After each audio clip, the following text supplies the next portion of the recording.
opportunity to ask hopefully all kinds of questions and have some additional time. So welcome and congratulations on your candidacy. We're very pleased. Obviously, we've got Councilmember Bliss as an incumbent, but Mr. Eppers, really pleased to have your interest in serving on the council. I thought you were going to move them. Sorry, I'll move it. I tried. I failed. Okay, try it now. There you go. Yep. Okay, so I am Marie Peoples, City Manager. Oh, thank you. So this evening, we'll do welcome and introductions, an overview of the structure of the city, which you now are both familiar with, powers and duties of council and duties of the city manager, as well as the city clerk. We'll go over our department overviews. Mr. Peterson will do a budget overview, and then we'll have all kinds of time for roundtable conversation. So in terms of introductions, if you both would just do a minutes for us, if you wouldn't mind sharing your name, how long you've lived in Webster, and why you're interested in either being on council or continuing on council. Mr. Eppers? My name's John Eppers. I moved back to Webster Groves in 2012. I was born and raised in Shrewsbury. My in-laws and wife were from Webster. They still live in the same house. They've been there for 50 years now. And I'm interested in running for council because I think we need to change a few things in the city code, make it a little bit easier and better for people that want to build a 3-car garage. I think a 3-car garage should be standard, should be allowed on provided the green space is allowed per lot, and which is already set forth in the building code. And I had a 3-car garage all planned out, ready to build, and come up here and get a permit and say, nope, you can't have that because there's a 40% rule. So I think we need to review some of the codes and make it a little bit easier for citizens to improve their properties and make property values go up. Thank you for sharing. Councilwoman Bliss. Hi, I'm Pam Bliss. I've lived in this area for a long time, officially in Webster in high school and college with my mom. And then I moved to St. Louis City for a long time. And then in 2010, moved back to Webster. I became interested in council just because I started hearing about different topics and started coming to city council meetings. And I saw a lot of opportunities for a more friendly government, more engaging with our community. And I just see there's a lot of potential and a lot of good opportunities for growth and to help our lives, the lifestyles of everyone that lives here. Excellent, thank you.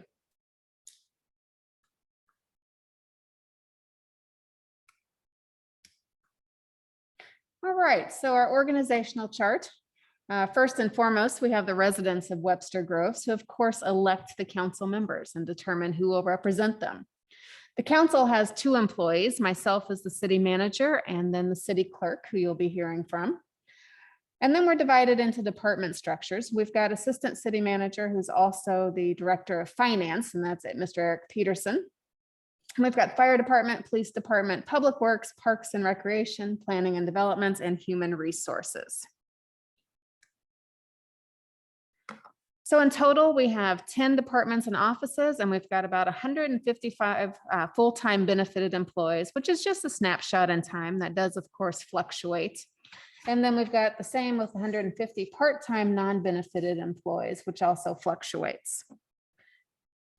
And with that, I'm going to turn it over to Mr. Neil Barntreasure. Do you want this, or I can do it for you? That's fine. I can do it. Eric showed me how.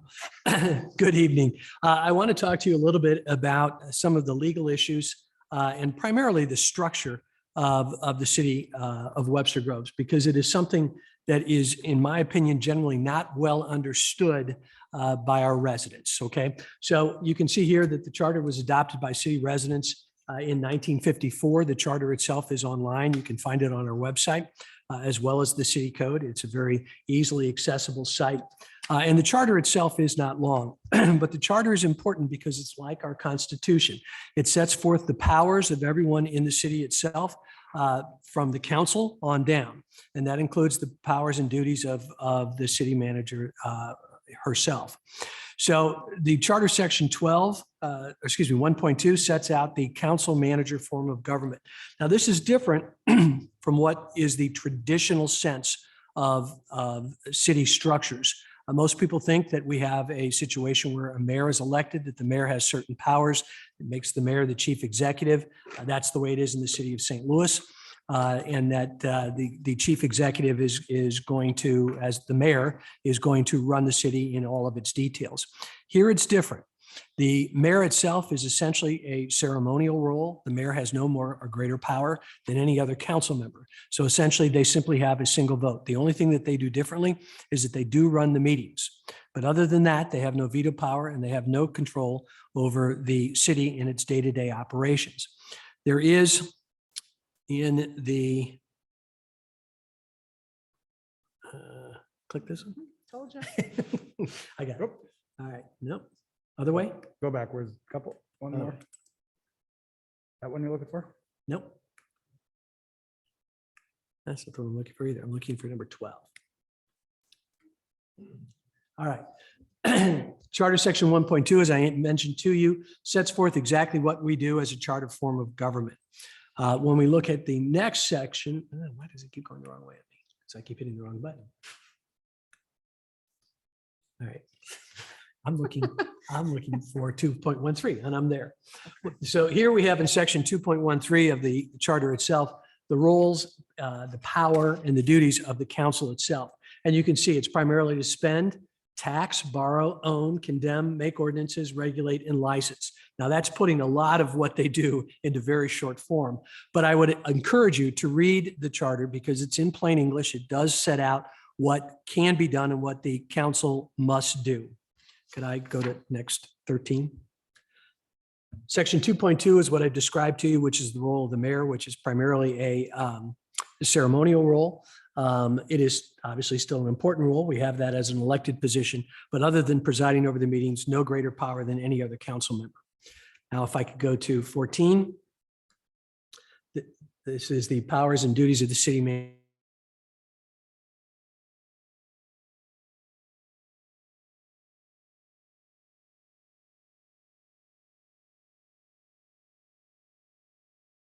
The city manager is the person who will make decisions on an emergency basis or on a day-to-day basis about the city's operations and all of its departments.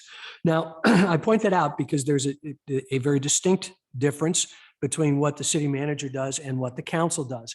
In fact, so much so that we actually have a provision within the charter itself that prohibits interference between the council and what the city manager does. Now, it's done for a purpose, and it's done primarily for the purpose of protecting the employees of the city itself, because each of the department and each of the departments and their heads and all of their employees have a certain chain of command, all of which passes through the city manager's office. And they can only have one master. That means that they are only answerable to one person. They can't be answerable to many masters. And so in this instance, we define this as the person to whom they must answer is the city manager. And council is actually prohibited from reaching out and trying to compel the employees to do things. And this is done for the purpose of protecting the employees so that they understand where their responsibilities are and to whom they must provide an answer when asked. And so it's something that we always keep in the fore. It's something that we always pay very close attention to make sure that those lines aren't crossed, because it puts the employee in a very difficult spot. I get a council member who comes to them and says, hey, I want you to do whatever it might be. Do they say, okay, I will do that, even if it's not in their chain of command? No, the charter protects them. And that's what the non-interference clause is all about, is making sure that if something like that were to happen, that there's a path by which the employee could come to the city manager and say, hey, I've been asked by a council member to do a certain thing. Should I do it or should I not do it? And traditionally, it's been my experience over 3 city managers now that has happened on occasion, not intentionally, not with bad intent or any kind of maliciousness, but it's happened. And in those instances, the city manager simply has a conversation with the council member and says, if there are requests that about things that need to be done, you need to go through me. And that way we have a clear chain of command, and that way we protect the employees themselves. So again, that's very, very important. But what it does again is draw that very clear distinction in terms of what council does and what the city manager does. Can I go to the 16, which is here? We have in your slides, and you guys have access to this and can certainly read the charter, all the things that the city manager does. I won't read them all to you because you can read them to yourself. But again, it's very clear that what we're trying to do is make sure that the city manager's powers are addressed And what he or she is able to do is very clearly set forth in the charter itself. So having said and giving you that very quick and short description of events and things, are there any questions that you might have about the distinction and the powers? I will tell you that a quick read of the charter is a very good thing. Again, it's been my experience that many of the residents of Webster Groves have never read the charter, even though it is accessible to them. As a potential or as a candidate and as a potential council member, there are a couple of publications I would like to alert you to. Both of them are published by the Missouri Municipal League, which you can find online as the MML. One is a thing called Forms of Government for Missouri Municipalities. It's a great resource to understand what the council manager form of government, we also sometimes call that the weak mayor form of government, what it is and how it compares in other places. It also gives you a pretty good breakdown as to what the powers of the city manager are and what the powers of the city council are. So it's a nice resource to have. So Neil, I do have a question. Yes, ma'am. With the assistant city manager, do we have, does council have, is there a conduit for them to talk to the assistant city manager? So again, Or is that looking, again with the city manager. so could I trouble you to go back to our organizational chart? Sure. So the short answer is no. So again, as you can see, city manager is set up and the assistant city manager is directly answerable to the city manager. So in the chain of command, you'd have to go down the chain in order to get there. Does that mean you can't contact the city manager and say, hey, I have a quick question, can I do this? And the answer, I'm confident, is going to be yes, because Mr. Peterson has always made himself accessible. But again, the appropriate way to do this is to first go through the city manager and say, this is what I'd like to do, whether by a phone call or by email. Okay, Okay, thank you. you're welcome. The other publication that I want to draw your attention to, again, is also published by the MML, and it is actually called a Manual for Newly Elected Officials. And it looks like this. Now, online, it says that it costs, but it says if it's directly to municipalities and to candidates themselves, it's free. So while I would think to anybody else, it's $20 for you all, it's free, and you can get it online, you can print it online, and there's no cost to doing it. Again, it tells you everything about the day-to-day operations of government, of municipal government. It talks about the formation of ordinances. It talks about resolutions. It talks about Robert's Rules of Order. It talks about all the things that will occur when you attend a meeting so that you're hitting the ground running. So again, if there are any questions, I'm happy to answer them, but I would encourage you to take a look at those. They're not particularly difficult reading. They are long because there's a lot of information to gather. Okay. If there are no questions, I'll turn it back to Dr. Peoples. Excellent. Okay, Ms. Conrad.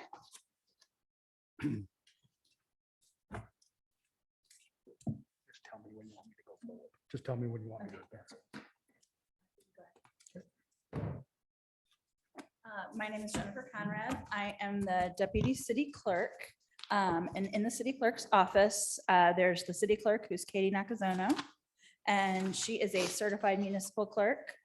She's certified with the International Institute of Municipal Clerks. And then I'm the deputy, and I've been taking some courses towards getting certified.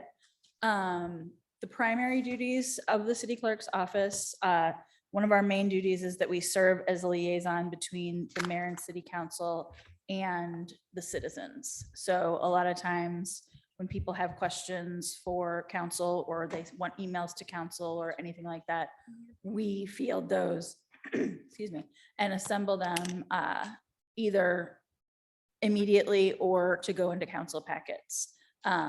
Council packets are, comprised, and you receive those before each meeting, and they have your ordinances, everything on your agenda, any backup that's needed, and all those sorts of things. So we spend a lot of time getting those together. We get requests from the department heads, and then we also we prepare minutes for the city council. We maintain the records of the minutes, ordinances, and resolutions going back all the way to the formation of Webster Groves in 1896. And we actually have the physical, documentation of everything. And then we also serve as custodian of records for the city. There are additional custodians of records within the court as well as the police department, but the primary custodian of records is the city clerk. So any requests for documents come through her, and she makes sure those are distributed in the appropriate timelines. She also serves as the election official for the city, which, so you guys have all dealt with her for that. She prepares the packets for the elections, gets certifications together and other paperwork. She's works, not just for candidates, it's also for propositions like the use tax and the charter. And so it's not just the April election, it can be anytime really for any of those elections. Next. Some of the other duties in our office, we arrange the board and commission interviews and maintain the rosters. There are at least 17 boards and commissions of the city, and they each have about 9 people on them, and there's kind of a constant turnover. And so there's a lot of things going into maintaining those. I serve as the staff liaison to the Arts Commission, which was originally formed in 2006 when we acquired Backflip from Gateway Foundation. And since then, we've installed additional public art. We put on events every year. We've sponsored other events. Sculpture Garden, which you're probably familiar with, was put together with a lot of hard work from us and the Parks Department. And so we're pretty proud of the work we've done on that. The city clerk's office does the liquor licenses. She does them annually on the fiscal year. And then we also do temporary liquor licenses for events and then any new ones that come up. She also processes the daycare licenses. And we do the budgets for the city clerk's office, the city council, and then also boards and commissions. I serve as one of the website administrators. We work with a company called Civic Plus, and so that gives the opportunity for a lot of people to work on that. And so it's become a little more spread out, but we work on that.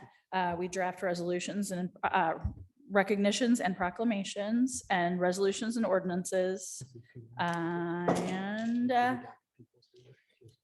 just other general things for council. We do the any conference arrangements or meetings that you'd wanted to attend. We work on things like that. And I think that's about it. If you have any questions. Thank you.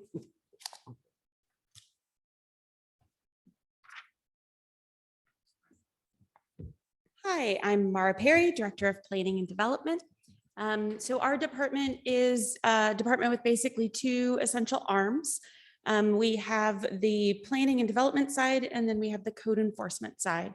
On the planning and development side, we have a planner and myself who act as the planning zoning officials for the city. We're actually currently open right now to hiring a new planner, which we're pretty excited about. We cover both the Planning Commission and the Board of Adjustment. On the other side of things, we have the development side and the code enforcement side, which relates to building permits. Building permits are covered with one plan reviewer. We have 2 building inspectors that do both commercial and residential inspections. We have 2 permit technicians that help process the permits and help with architectural review board, as well as historic preservation. And we have 2 code enforcement officers that handle complaints. They also do occupancy inspections for residential occupancy. Under the building division, we do work with plan review and permit issuance. We inspect all new private construction within the city. The only things we don't handle, which are handled by St. Louis County, are elevators, as well as carnival rides. Everything else essentially is handled through us. That we've been doing that since 1999. On the Architectural Review Board, they meet twice a month. We have staff that serve to work with them as they approve elements that are of a certain size that are required to go through the Architectural Review Board.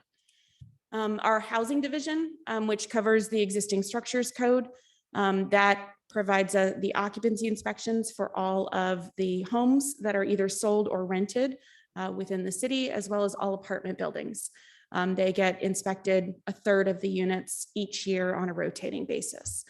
When my staff is not performing those occupancy inspections, they do general look for complaints, go to inspect properties that we've received complaints on, or if they do happen to see something, whether it's work being done without permits, they can call in and check on things with our system. Planning zoning, we have Planning Commission, Board of Adjustment, and Historic Preservation. Historic Preservation has added a little bit more to what they've been doing lately. They are reviewing demolition requests for anything over 50 years old. And they've been doing a few other things to try to document some of the more interesting historic elements within the community that aren't currently nominated for historic districts. We also handle any rezonings, conditional use permit applications, and do all the zoning review on all construction projects. We can go to the next one. Sorry, That's okay. there we go. In the past 5 years, we have issued between 3,200 and 3,900 permits each of those last 5 years. The numbers did not go down during COVID. In fact, they kept pretty steady, if not going up. We typically perform between 6,600 and 7,200 building construction inspections each year. That does not include housing occupancy inspections or occupancy inspections for apartments. We did inspect between 740 and 840 residential homes per year for sale or rent. Again, that number stayed pretty steady, if not going up. And that is it, unless you have any other questions about planning and development. Okay.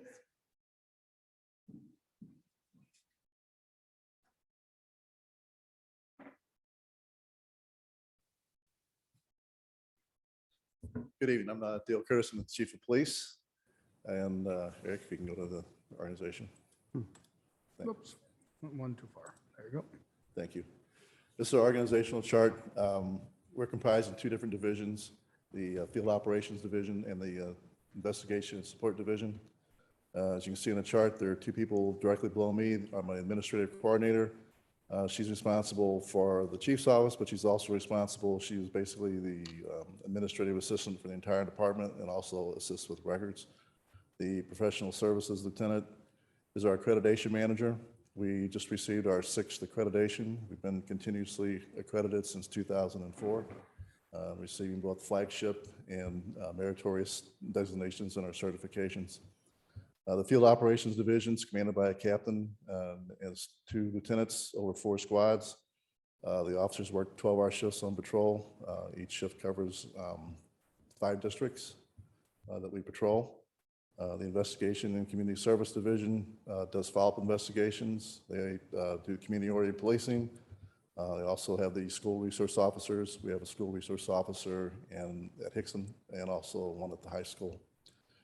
We have a small traffic unit that does the traffic, prisoner transport unit, and one records clerk who does most of the police reports. Our dispatching radio communications is done by the East Central Dispatch Center, which is a consolidation of 8 cities. That was done in 2002 for consolidation purposes to save funds and to be able to get professional and the best technology available at a cost savings. Next slide, Eric, please. Kind of went over these already. Again, maybe just highlighting that the consolidation with the East Central Dispatch Center also houses our jail. We do our prisoner transporting and prisoner holding at the Richmond Heights Public Safety Building. Again, we have 21 dispatchers there that dispatch for all 8 cities. There's a little over 200 officers in all the jurisdictions. As I mentioned, we have 5 areas for patrol. When fully staffed, we have a supervisor and 4 patrol officers in each district. The officers work the 12-hour shifts. The Division of Support Services and Investigation work split shifts from days and evenings. Again, they do the follow-up investigations. Anything that requires going outside of the city, that's provided to the investigators. They do all the complex investigations or things that take us outside of the city limits. I won't read all of these. You can see for yourself, but I mean, our main, again, we're a full service agency. Our main function is obviously to protect life and property through the enforcement of laws and regulations and proactive patrol.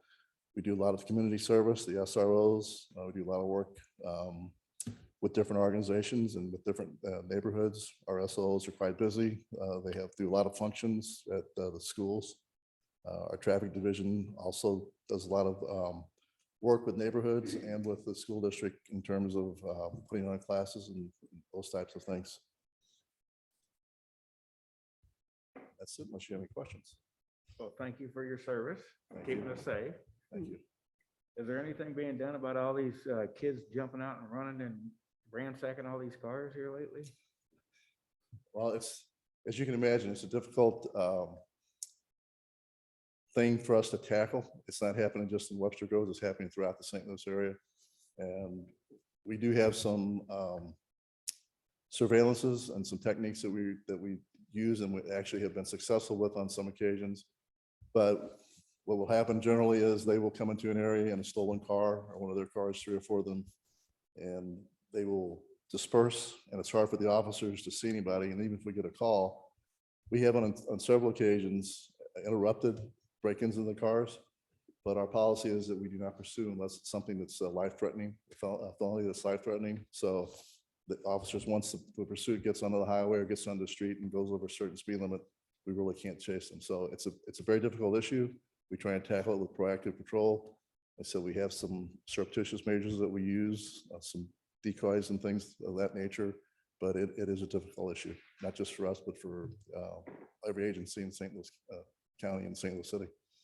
And this just like started like in the last year or so where they just like went crazy.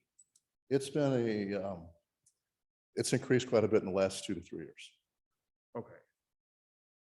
It just, I guess the social media is where it's getting more and more knowledgeable to the public about it. Yes, people are discussing on social media quite a bit. So anytime it happens, obviously it's something that's pretty public. Well, thank you for keeping us safe though, and people just need to lock their cars. All right, thanks, I appreciate it. Thank you. Thanks, Chief.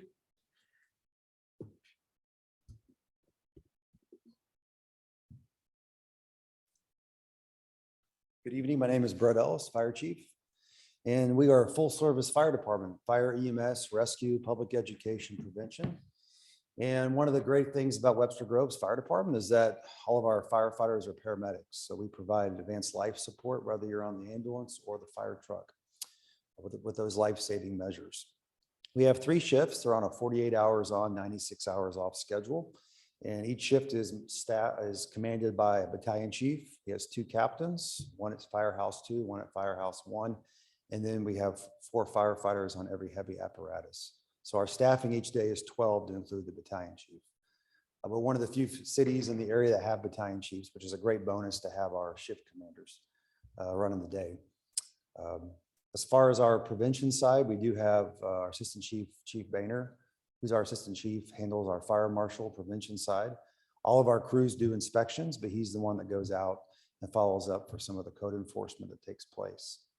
We do have a coordinator as well in the office, so she helps balance some of the different projects we have going on. Our crews are very involved. Us being a smaller department with a lot of the compliance that we have to undergo, everyone has a role from equipment to apparatus to uniforms to policy creation. So we have a very all hands on deck fire department. We respond to approximately 25 to 2,700 calls a year. 4% of that's fire, 72% of that is EMS. That's our primary call. We do bill for transport, so we can recoup some of that money. One of the few ways the fire department can actually create some revenue. And then the rest is our rescue calls. We do automatic aid with all the departments around us. We are part one of 8 departments in the central core.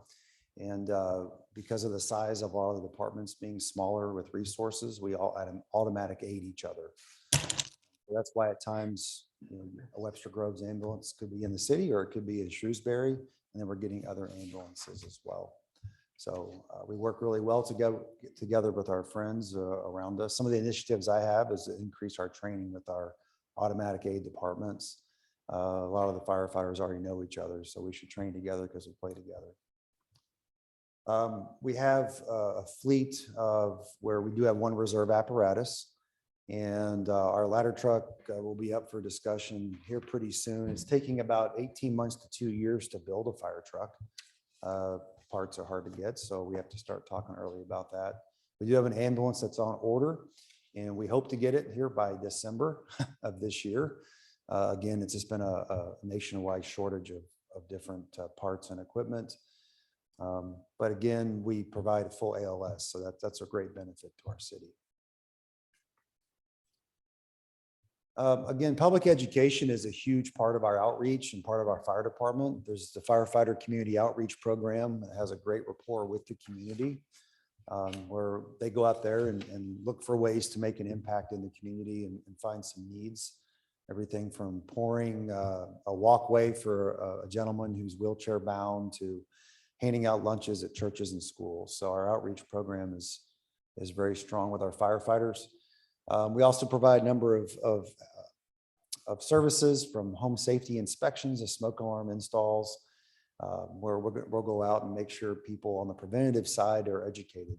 So public education and prevention is front and center for the fire department, knowing that we're still going to respond to about 2,500 to 2,700 calls a year. Any questions for the fire department or myself? Well, first of all, welcome to the city. Thanks. Yeah, it's been a great 4 weeks. Been right out of my for you. How's it so far? So good? So far, so busy. That's right. Yep. Yeah, it's going well. Got a good boss and a good team of directors and some great firefighters that have welcomed me, and some great chiefs in the area. I felt very welcomed by the chiefs in St. Louis How County. many firefighters do we have on staff here? So we have 36 firefighters with 3 of us in admin, so 39 total staff. Okay. Thank you. Yes, ma'am.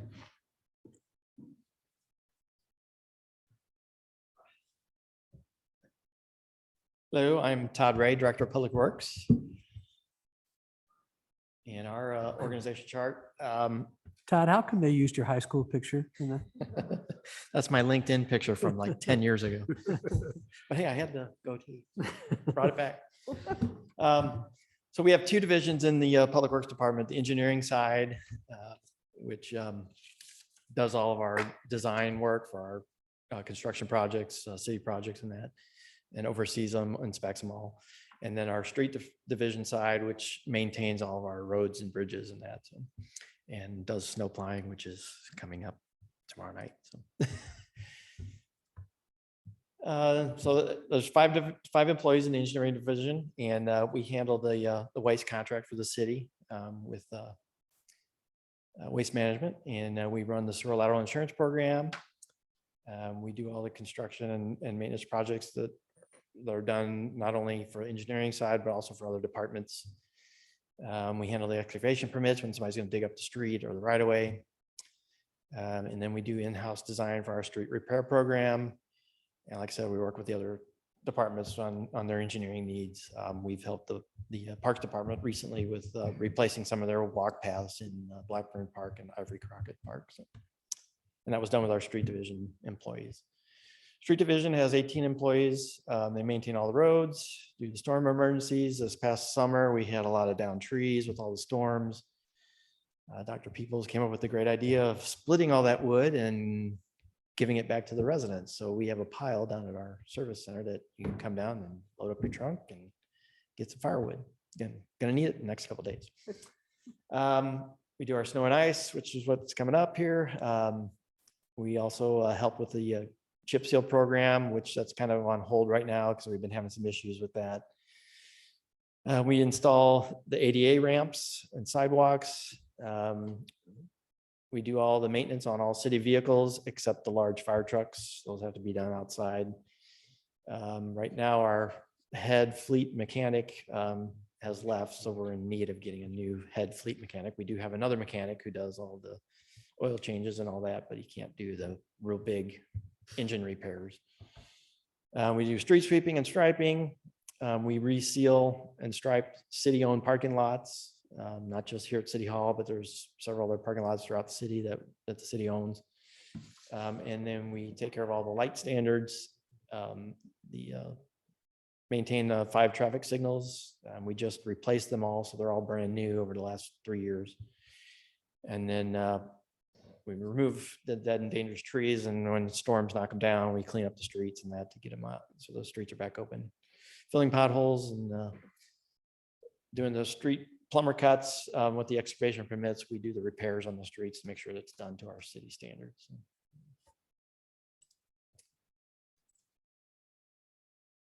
So right now we are short 2 employees, 1 laborer and then the 1 head mechanic. So we're short, so we are borrowing people from the Parks Department to help us out with snow removal. So he's graciously given us 3 employees, and we've trained them on the equipment and the routes. And so they've already done 1 snow removal the last storm we had, and then we got this big one coming up tomorrow night and through Thursday. So engineering division, we apply for federal grants, and we have received several of them in the past several years for road projects, bridge projects, sidewalk projects. We currently have the Elm at Kirkham Culvert project, which we are applying for a federal grant for that one. It's a $1.5 million project. We are seeking $1 million for that.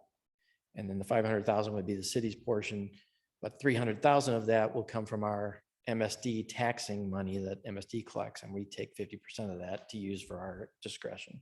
And so 300,000 of that will go towards our 500,000 towards that culvert. Street division, like I said, has replaced the walking paths in Blackburn Park and Ivory Crockett for the last year and a half. And we did that in-house. So saved the Parks Department about 75,000 on that. So I think that's it. So any questions? Think I'm good for now. You're gonna be busy next couple days. Yes, aren't you? yes. Now, what numbers are you here? Well, my last one that I heard was 1 to 2 inches of sleet and 5 to 7 inches of snow. But my colleagues are telling me it's going to be up to 16 inches. That's of what I heard on the snow. radio, and I'm like, what? 9 to 6. That's what they're saying.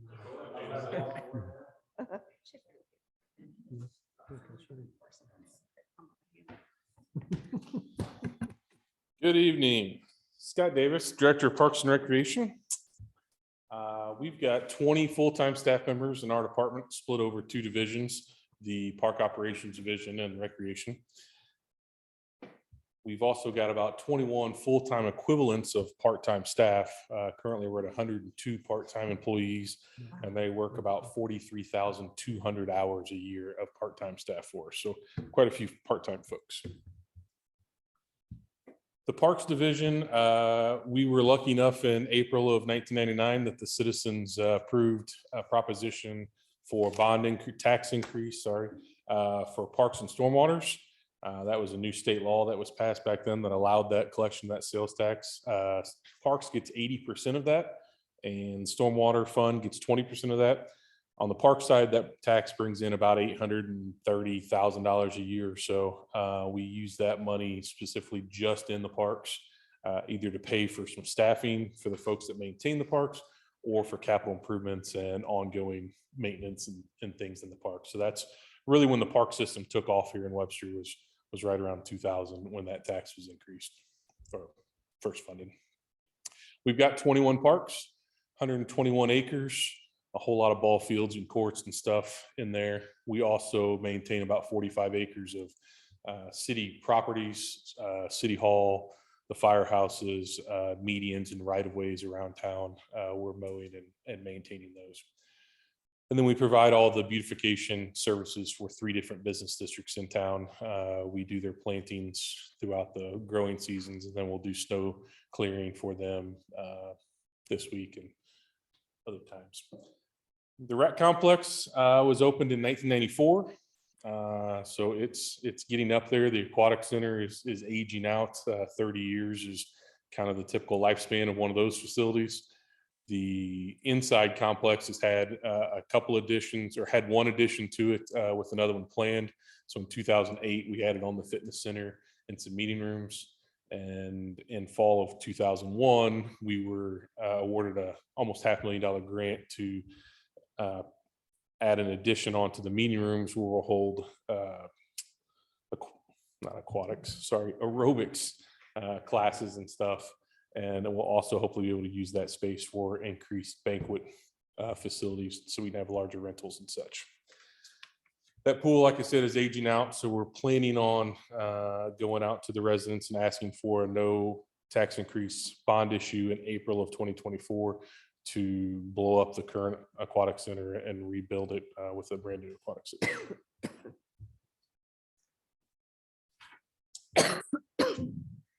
Just a list of a bunch of the projects that we've got going on this fiscal year. Several of those have been completed up at the top, but we've still got a lot of work to do this spring and going into summer. That's pretty typical of our projects that in the fall, we're collecting bids and quotes and programming, and getting ready for it. And then we do a lot of the build outs in the spring and the summer. Strengths of the department, we've got a host of very long term employees. We've got 19 current people that have been here with 275 years with the department. That's an average of 14 and a half and a median of 15 years. So if we can get you to stay longer than 3 years, we can get you to stay almost forever.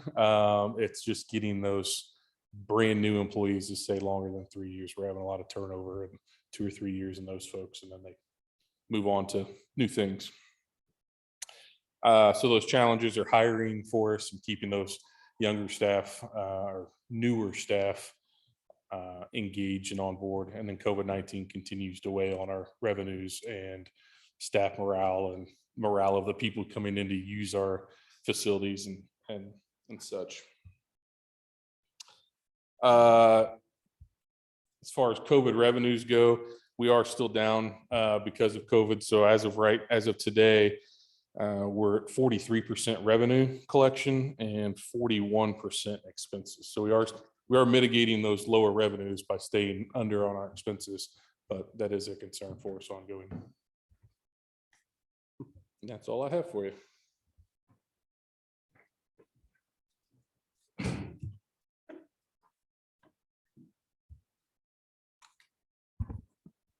Well, good evening, Eric Peterson. I'm the Assistant City Manager, Director of Finance Administration. And just briefly on finance and administration, give you a sense of what we do.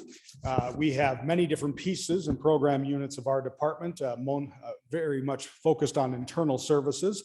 And then there are matters related to the judiciary that we deal with, and you'll hear from Public Affairs Director Jen Starkey in just a minute. And then also our business and economic development activities are headquartered in my office. Finance has three major roles, and that's budget, which is obviously a season we are in right now. Accounting is ongoing throughout the year, and then the purchasing and accounts payable aspects of the city. Information technology also reports to my office. So all of our work on technology and upgrades and making sure we have the tools to be able to do the jobs that we are sent out to do here at the city. The municipal court, Jim Whitney is our municipal judge as appointed by the council. I help coordinate that work while they are under the supervision of the judge. I'm their day-to-day contact if those employees have any questions and such. Same with our legal department. Jen Deschamps is the prosecutor. And so that staff in the department there, if they need any day-to-day assistance on anything, they report to me for that matter. In business development, all the business districts and our business development commission coordinate the work of those and help bring those advisory recommendations to the council from our business districts.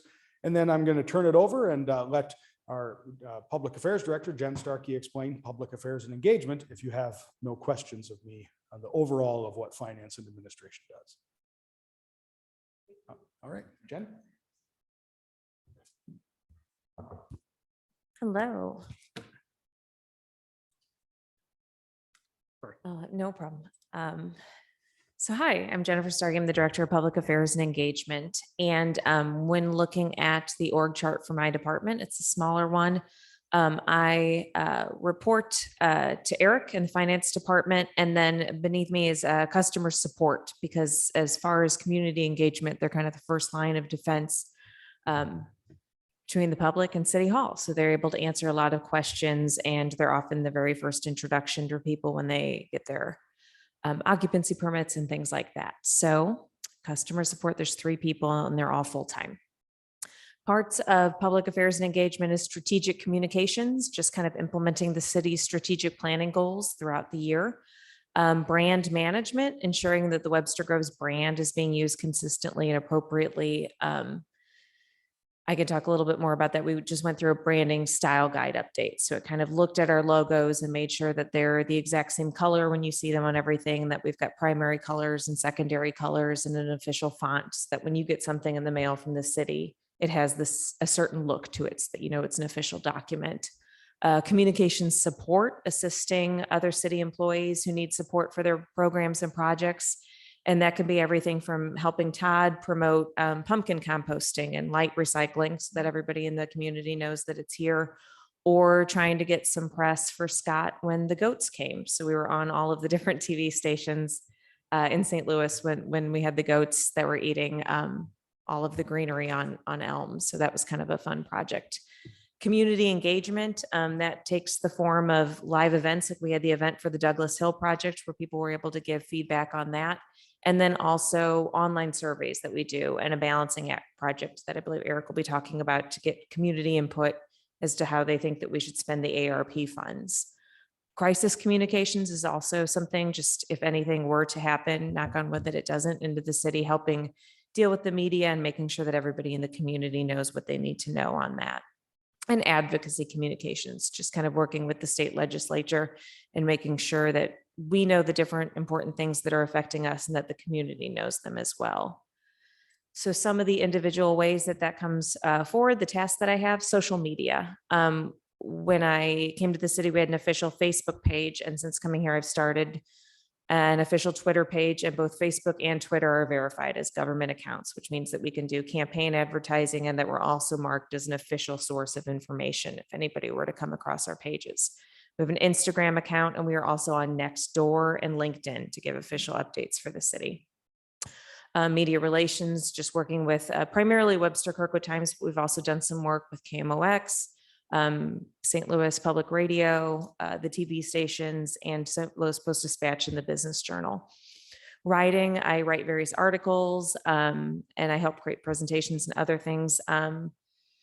We do newsletter, the online newsletter, and I'm not sure if you subscribe to the Friday page. It comes out every week, and that is something that we started, and it's been kind of a cost-effective way to reach a lot of people. We previously did a print newsletter, and that cost about $25,000 to send out quarterly throughout the year. And the electronic newsletter comes out to about $1,200 with the software that we have.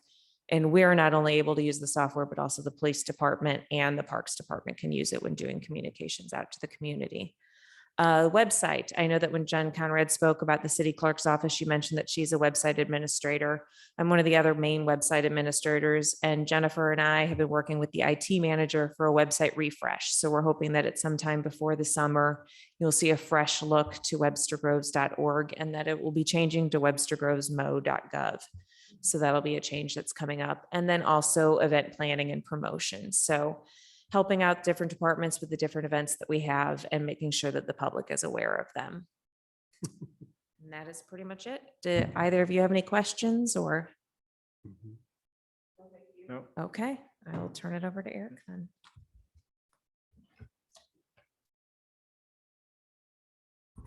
Thank you again, and I will endeavor to give you all the favorite topic of the day, which is Budget 101, sort of an overview of our city budget as we have looked at things. You will see the two charts there on the main page that you see. That is our general fund, and our pie chart of the revenues, where revenues come into us at the city. Just by way of note, if you will notice, and I always like to show to our constituents, sales tax and utility tax are our main lines of revenue. And for all the property taxes that are paid in Webster Groves, there's very little that comes into the city of Webster Groves versus the other taxing districts. The other interesting little crown that says winners is the Triple Crown. GFOA has named Webster Groves. That's the Government Finance Officers Association, sort of the trade association of folks in my industry and our finance department, as a Triple Crown winner, meaning we've won all three of the highest achievement awards for financial reporting, our budget, and such over the past couple of years. So a great honor for our team, which we appreciate. But it all goes back to what do we put in the budget as our annual plan of spending and how we report our progress on that across the year. So by way of introduction to the budget and to our finances, our fiscal year is July 1 to June 30. So if we say we're in fiscal year 2022, that's because the fiscal year will end in 2022. So right now we are starting debate on work on fiscal year 23 budget, which will of course start in 2022 and end in 2023 calendar year. The budget is a resolution. It is a document that is then, a part of a resolution that is adopted as appropriations and revenues by the council. It's our job from management to provide a recommendation to you. You can change it, and your control is at that appropriation level that happens by fund through the budget resolution. Also, at about the same time, we do bring you salary ranges under past practice for July and potential January increases. That is nothing set in stone about that timeline. It's been the way the city has done it.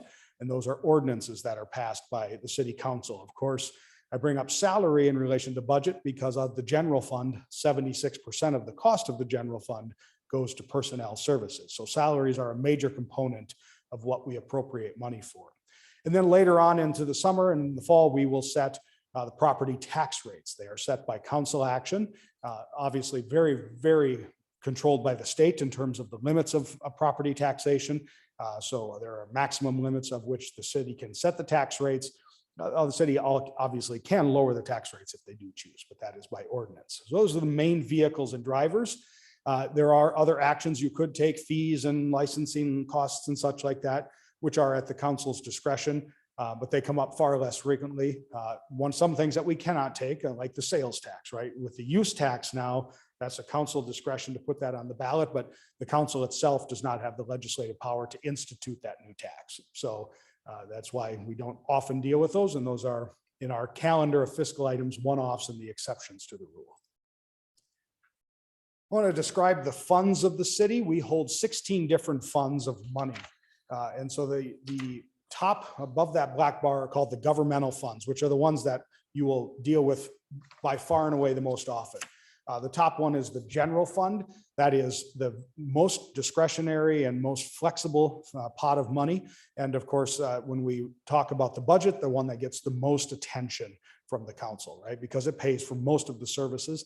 It's about a $19 million budget out of the general fund.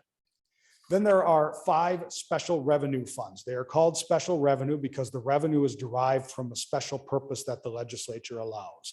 The easiest way to look at that is like our business districts. That revenue, we could create districts, and so we have created 3 that represent commercial areas within the city, and they pay an extra property tax, residential and commercial, depending on what kinds of property are there, that we have created. So it's a special revenue fund because the whole purpose of its existence derives out of a special revenue. That revenue must then be spent within the bounds of that district and on the purposes of that district.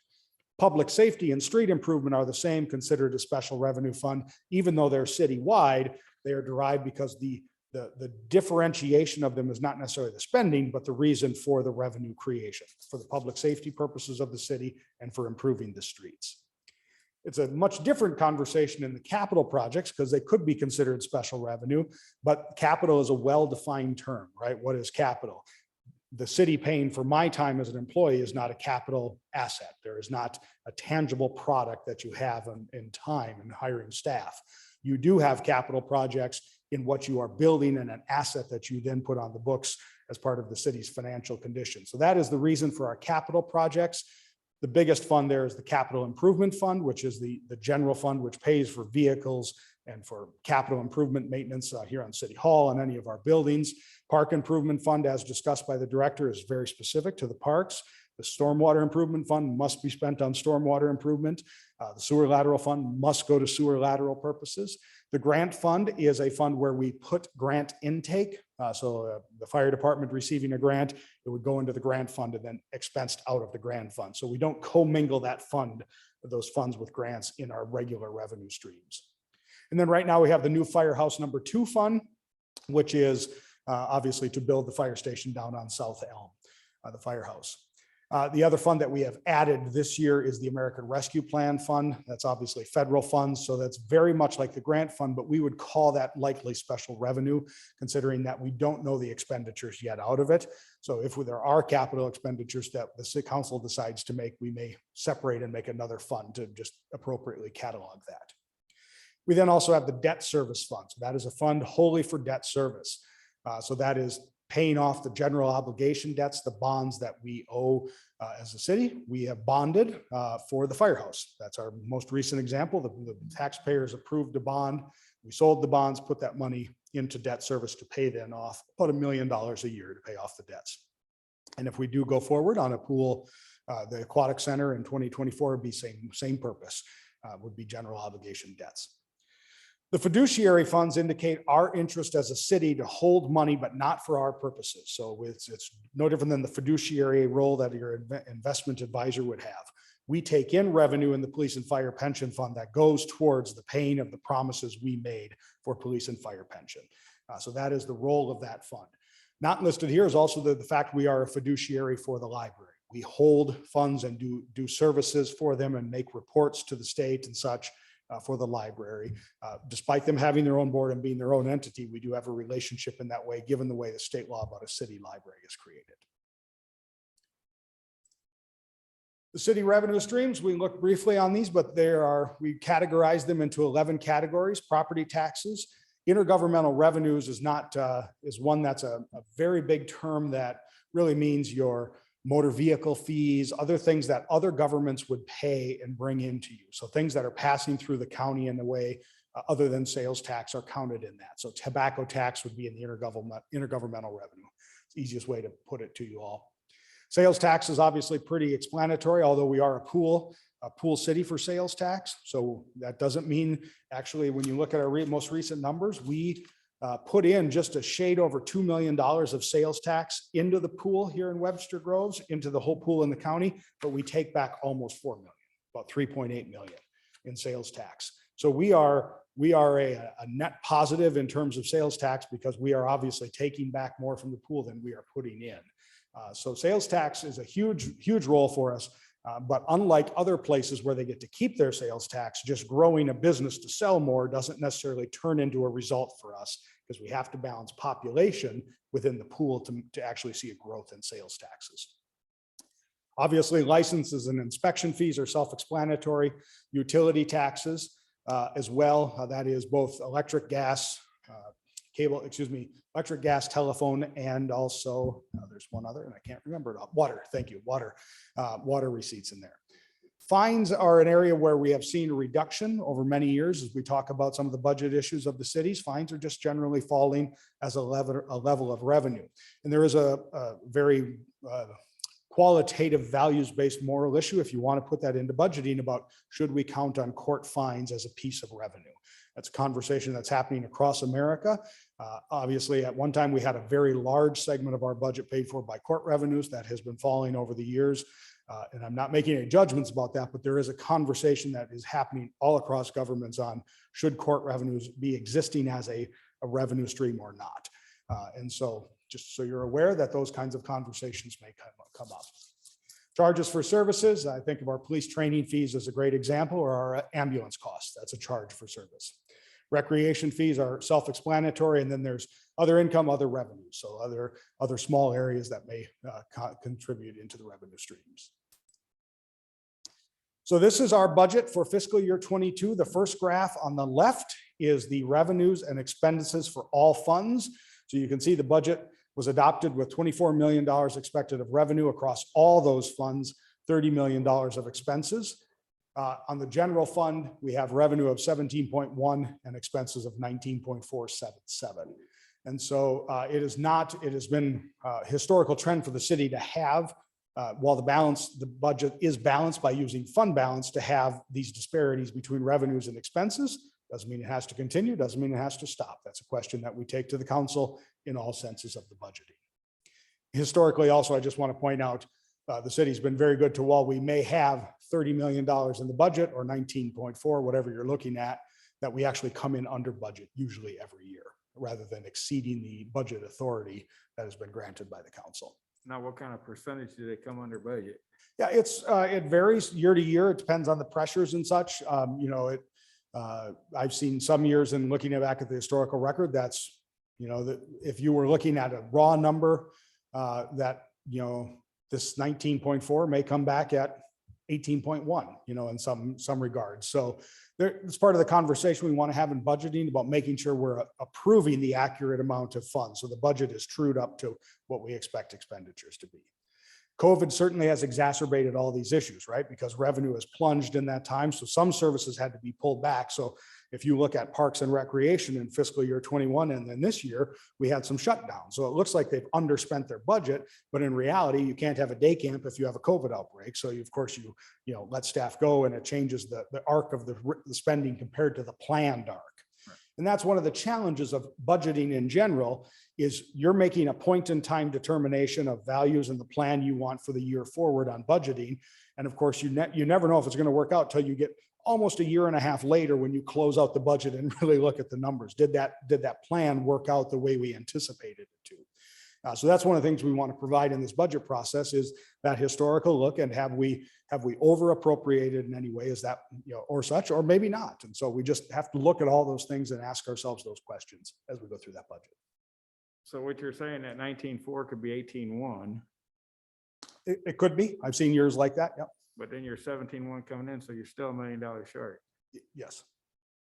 Where's that million come from? It would come out of the fund balance.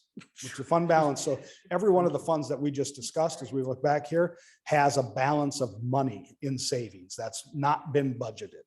And the city council actually tomorrow night will be discussing the fund balance as well. So there's a pool of savings. It's one of the reasons that the city, despite having a budget deficit, is not in fiscal trouble. I mean, there is a reserve there. The difference is we have to look at the future and the forecasting. Right. Does that trend come back together? Because I've seen your future, it's scary. Mhm. Well, we are going to talk about that pretty soon here. So in fact, I think that might be into next. Let me give you the general fund expenditures by function. So this is the general fund. Again, you can see most of our over half, 54%, goes into public safety, police and fire. And you can see the other breakdowns there: Parks and Rec at 17, Public Works at 11, Finance and Admin at 10%, Exec and Legislative, which would be the mayor, city council, boards and commissions, the city manager's office at 4%, planning and development at 4% of the budget. Again, the numbers you were referencing, that about the forecast, that's all in the general fund. So this expenditure pie chart relates to that conversation. And then when you look at what type of expenditure, so this is how we classify types. As you can see, again, personnel, 76% of the general fund. Then materials and supplies, so tangible products the general fund buys, this microphone, this mouse, 4%. Contractual services are not just, I want to be clear about this 18%. That's not just hiring a person to be a contractor to do something. That is the web service, the internet service that we have here. That's a contractual service. So anything that is a non-tangible service is categorized in that area. Capital outlay, a very small capital outlay from the general fund, namely in technology, would come out of that area. So if you take those types and look back for the last 5 years, this is the trend of where we've been. The blue is personnel, the orange is materials and supplies, and then contractual services are this gray right here. You can see the growth over the last 5 years, the trend up in all of those expense categories in this stack chart across the way. And when you put that data against revenues, I think Mr. Eppers, you saw this at the last time we met.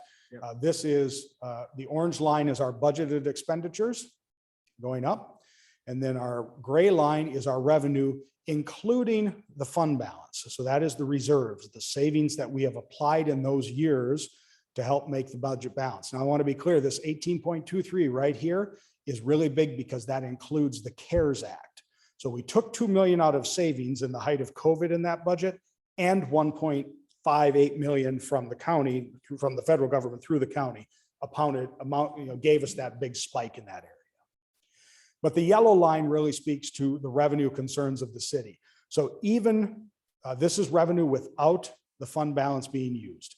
If you go back and look at 18 to 19, COVID, this is pre-COVID, this is in the good years, right? So starting in the summer of 17 through the summer of 19, we actually saw a revenue dip even there at $400,000. And so revenue has been trending down, and until we cratered out here in fiscal year 21, now we anticipate coming back up in 2022. That's with the budget, and we are on track with, we think, those estimates. However, COVID could change that all over again. So we are watching those estimates closely. But again, for those that watching at home and for you all, this is really the difference that we're concerned about is once we run to a point where we can't use the savings, how do we fill that gap between what is our budget and what is our actual revenue line producing? Go ahead. Yes. What was the trend for prior to 2018? As far as expenditures exceeding revenue?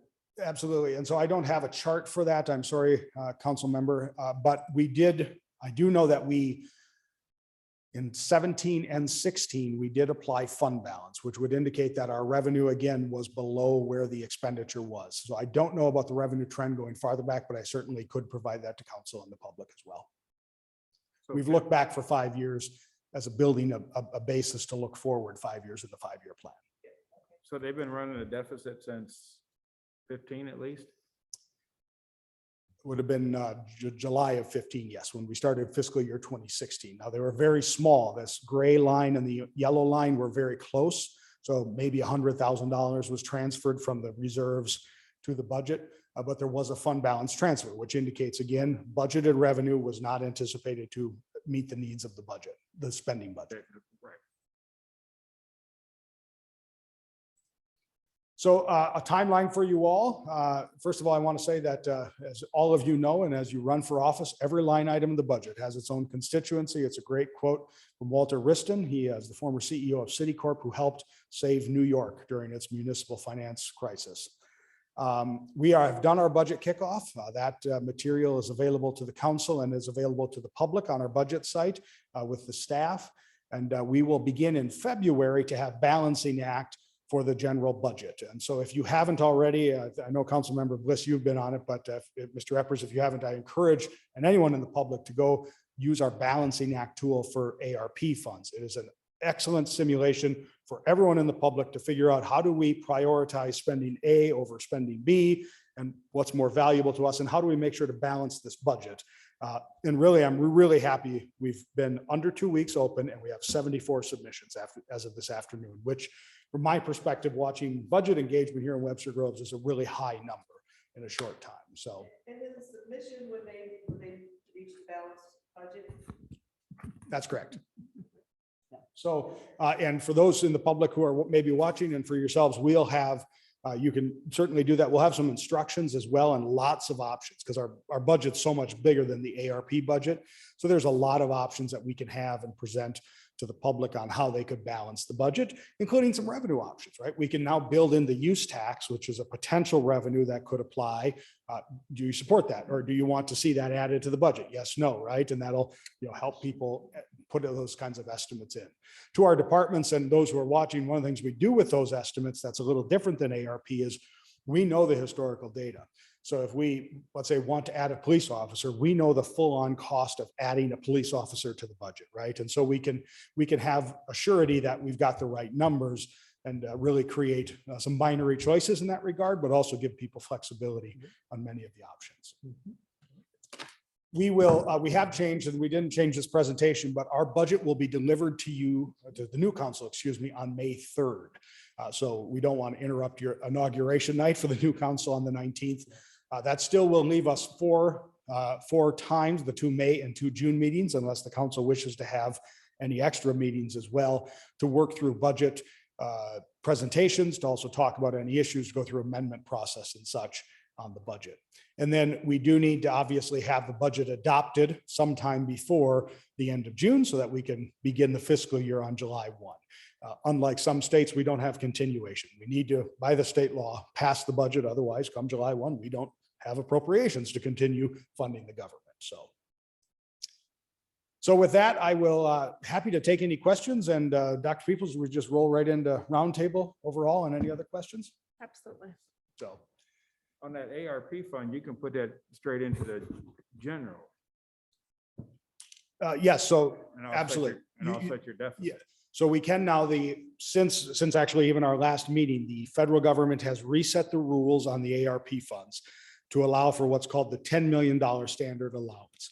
So since we got 4.6, that's less than 10. And that standard allowance goes into what's called revenue replacement. So we can put that wholly into fund and spending. We cannot put it into two very specific functions. One, we can't just put it back in the savings account, needs to be spent. So we can't just put it in the fund balance. And we can't put it towards pension and unfunded liabilities. So you can't, you think about pension costs, we couldn't stop paying loggers for people's pensions and just put that money in there. We'd have to put it into regular expenditures.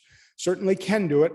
My only caution, as it's my job to help advise folks, is doing so, while it may help provide that gray line a bump for the year, doesn't ultimately stop the trend if the revenue doesn't grow, right? I mean, that provides a year's relief, maybe 2 years relief, but it doesn't ultimately start to bring that trend line back together of our expenditures actually meeting the amount of revenue.